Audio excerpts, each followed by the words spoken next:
In this episode, we move into three of the most important parts of incident response because they are the stages where an organization tries to stop the damage, remove the threat, and return to normal operations without making the situation worse. When a security incident is first confirmed, people often want one fast action that solves everything at once, but real response usually unfolds in phases. The containment phase is about limiting harm and preventing the incident from spreading further. The eradication phase is about removing the cause of the incident and any remaining traces that allow it to continue. The recovery phase is about restoring systems, services, and trust in a way that is safe and deliberate. For a beginner, these phases matter because they show that incident response is not just about finding a problem. It is about managing the problem in the right order so the organization can protect itself, preserve useful evidence, and avoid repeating the same failure immediately after the first cleanup seems complete. Before we continue, a quick note. This audio course is a companion to our course companion books. The first book is about the exam and provides detailed information on how to pass it best.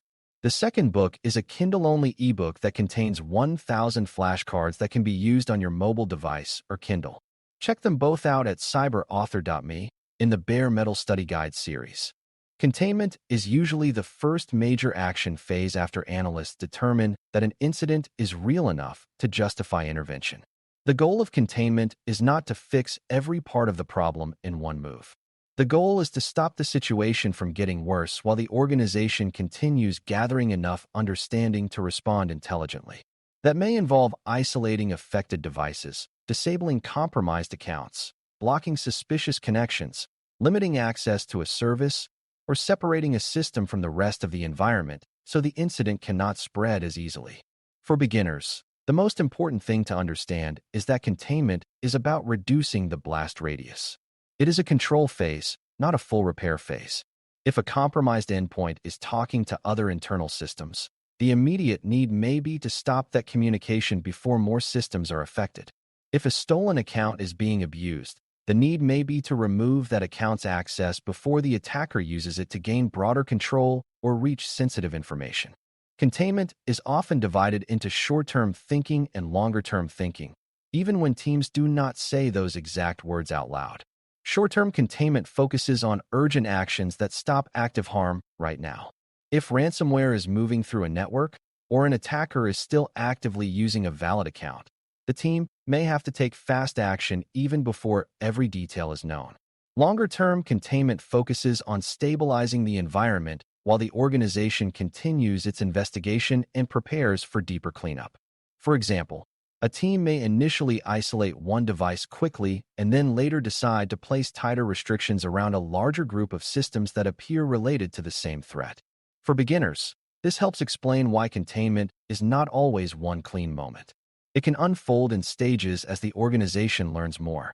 The first step may slow or stop immediate damage, while later steps create the safer conditions needed for eradication and recovery to happen without constant new disruption from the same active threat. One of the hardest parts of containment is balancing speed with judgment. Moving too slowly can allow the incident to grow, but moving too aggressively can damage business operations, destroy evidence, or even alert the attacker in ways that change their behavior before the organization fully understands what is happening. If a team disconnects the wrong system, they may disrupt a critical business function for no reason. If they shut down a compromised machine too quickly, they may lose volatile evidence that would have helped explain how the attacker gained access or what tools were used. For beginners, this is one of the most important lessons in the whole response process. Good containment is not the same thing as dramatic containment. It is not about doing the biggest or loudest thing first. It is about making the right move at the right time with the best available evidence, knowing that the team must protect both the organization's operations and the integrity of the investigation at the same time. Another essential part of containment is understanding scope well enough to avoid false confidence. A team may isolate one visibly affected device and feel immediate relief, but if the attacker also compromised other systems, created persistence elsewhere, or used multiple accounts, then that first action may only reduce the visible symptom rather than the true reach of the incident. This is why containment must stay connected to ongoing analysis. Analysts continue asking what other assets are affected, what accounts were involved, what paths were used, and whether the suspicious activity seen on one system also appears in other places. For beginners, this shows why investigation and response are tightly linked. The team cannot wait forever for perfect understanding before acting, but it also cannot assume that one visible problem is the whole problem. Strong containment decisions are informed by the best available picture of spread, exposure, and business criticality, and that picture often changes as additional evidence comes in during the first hours or days of the incident. Once the incident is contained enough that the organization can operate without the threat actively worsening, attention shifts toward eradication. Eradication is the phase where the team removes the attacker's foothold, tools, access, and causes of compromise so the threat does not simply return when normal activity resumes. If containment is about stopping the bleeding, eradication is about treating the underlying wound. The team is no longer focused only on limiting spread. It is now focused on eliminating the conditions that made the incident possible or allowed it to persist. For beginners, the key lesson is that eradication goes deeper than visible cleanup. Deleting one suspicious file is not eradication if the attacker still has valid credentials. Resetting one account is not eradication if malicious persistence remains on multiple systems. Closing one communication path is not eradication if the exploited weakness still exists. Real eradication means understanding what needs to be removed, corrected, or hardened so the threat actor no longer has a practical way to continue operating from the same incident. This is why root cause matters so much during eradication. The organization must ask how the incident began, how the attacker maintained access, what weaknesses were abused, and what hidden dependencies supported the intrusion. If the team removes the most obvious evidence without addressing the actual cause, the threat may return quickly in a slightly different form. A compromised remote access account, an unpatched vulnerability, an overly broad trust relationship, a weak email filtering control, or a poorly secured administrative process may all be part of the root cause depending on the incident. For beginners, this is a major step toward more mature thinking. Security response is not finished when the scary artifact disappears from the screen. It is finished only when the environment no longer offers the attacker the same practical opportunity. Eradication therefore requires analysis, not just cleanup. The team has to understand why the compromise worked in the first place. Otherwise, it risks performing a shallow reset that restores appearances without truly restoring security.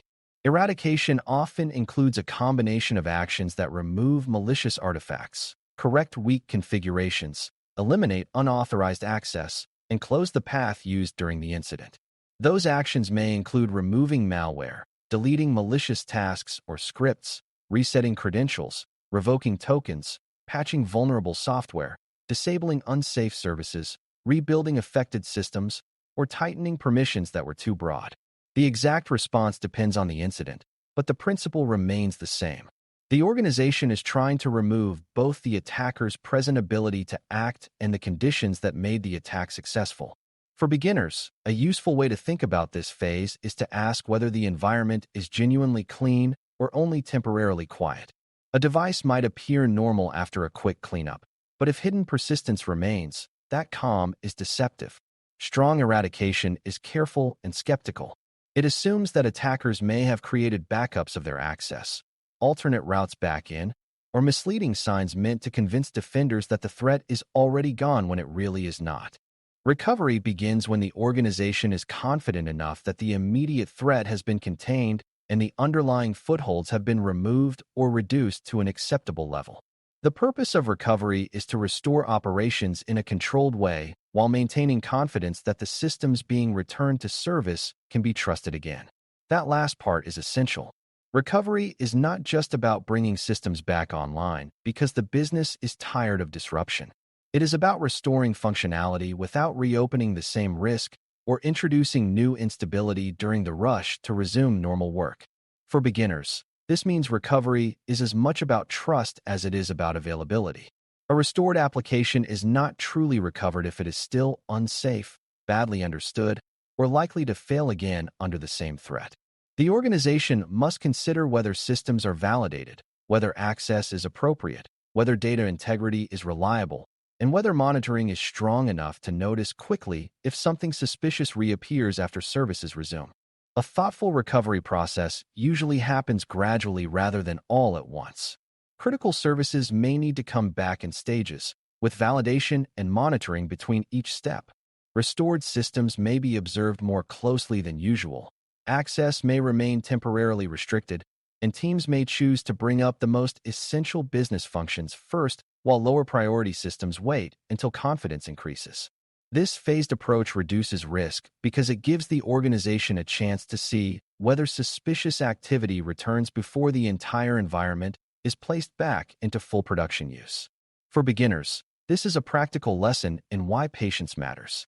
Recovery can feel slow compared with the emotional desire to declare victory and move on, but rushed recovery often leads to repeat incidents, overlooked corruption, or renewed attacker activity.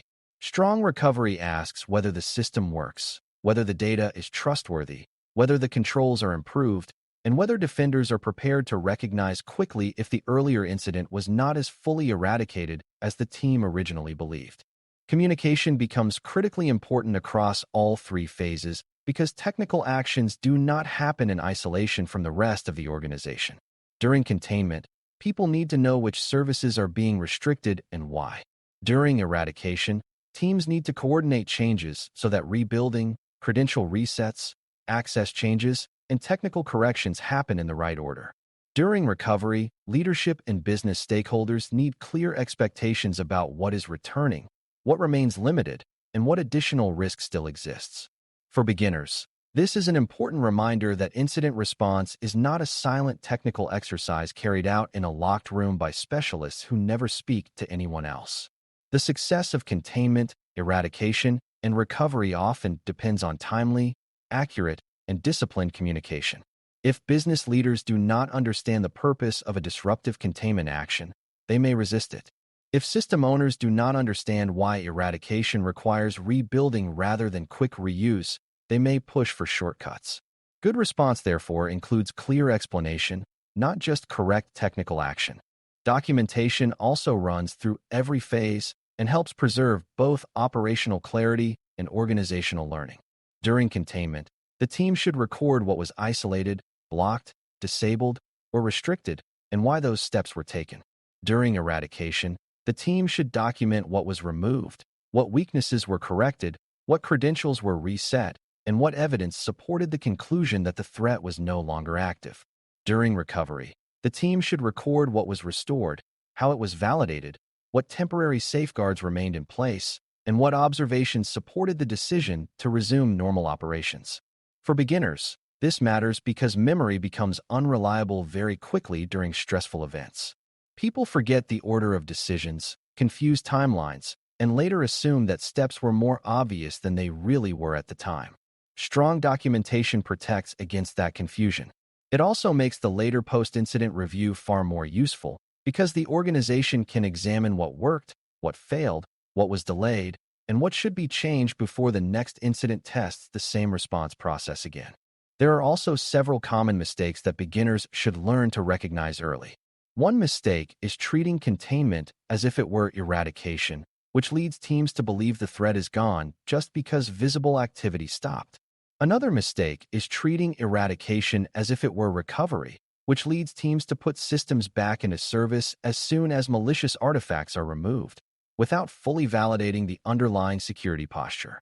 A third mistake is letting business pressure force a rushed recovery before confidence is high enough to justify it. There is also the opposite problem, where teams delay too long because they want impossible certainty before acting. For beginners, the lesson is that these phases are related but distinct. Each has its own purpose, its own decisions, and its own risks. The strongest response teams understand that order matters. They contain to limit harm, eradicate to remove the threat, and recover to restore operations safely, rather than mixing the phases so badly that the organization loses clarity about what has actually been accomplished. By the end of this topic, the most important takeaway should be clear. Containment, eradication, and recovery are not interchangeable labels for generic incident response activity. They are distinct phases with different goals that work together to move an organization from active danger towards stable operations and renewed trust. Containment limits spread and reduces immediate harm. Eradication removes the attacker's foothold and corrects the conditions that allowed the compromise to succeed. Recovery restores systems and business functions in a way that is deliberate, validated, and closely observed. For a new learner, understanding these phases is essential because they provide structure during what is often one of the most stressful moments in cybersecurity work. When the organization is under pressure, this phased approach helps responders act with discipline instead of panic. It gives them a logical sequence for stopping damage, fixing the deeper problem, and returning the environment to service without pretending that one hurried action can safely do all three jobs at once. Thanks for listening. For more audio courses, daily newsletters, and more, please visit baremetalcyber.com.